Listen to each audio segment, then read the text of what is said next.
Brought to you by Penguin.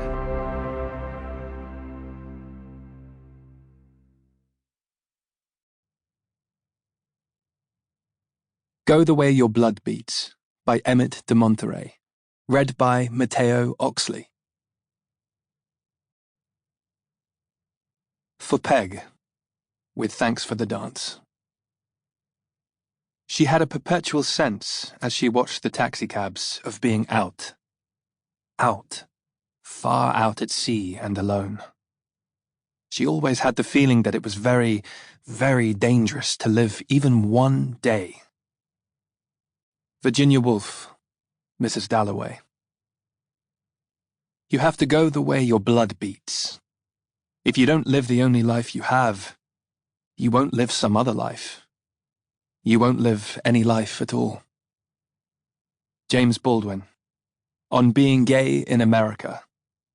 The Village Voice, 26th of June, 1984. Prologue. My Mother's Jewels. My mother loses her footing on the turn of the landing in the 7th month of pregnancy. Curling herself into a tight ball around her bump, me, she rolls onto the hall tiles. It is the first of many falls. The skinned knees and gritty palms of my childhood, but I'm not shaken loose that morning. Her waters break a few days later, and, in the panic that follows, the child I was supposed to be dies. My parents had gone to a Frank Zappa concert to celebrate the start of her maternity leave. I must have hated the music, because early the next morning, I make my presence felt.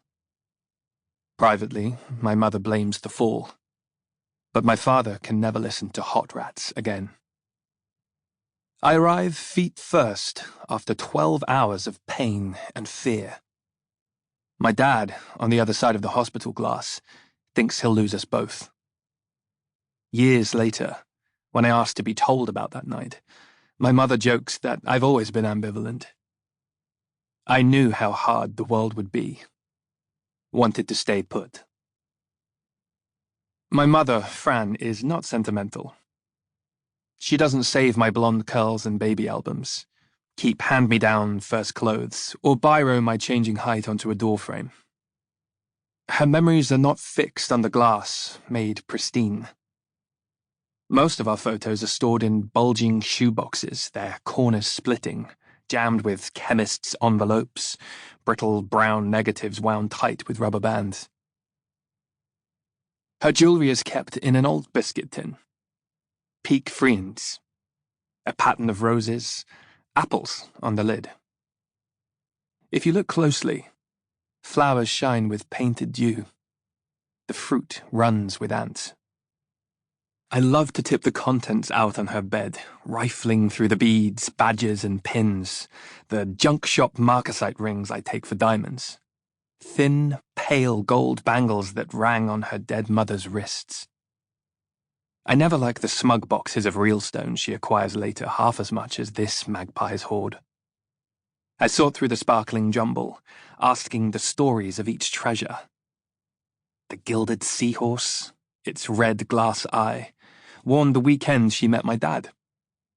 The loose opal, its colours wrapped in cotton wool tucked into a matchbox. It had been waiting for her on a tray in a dusty shop on Lots Road.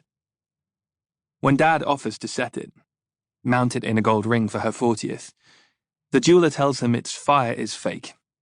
Paste. He buys a real stone, not telling my mother. The tin also contains a furry brown envelope. Inside is what remains of my umbilical cord.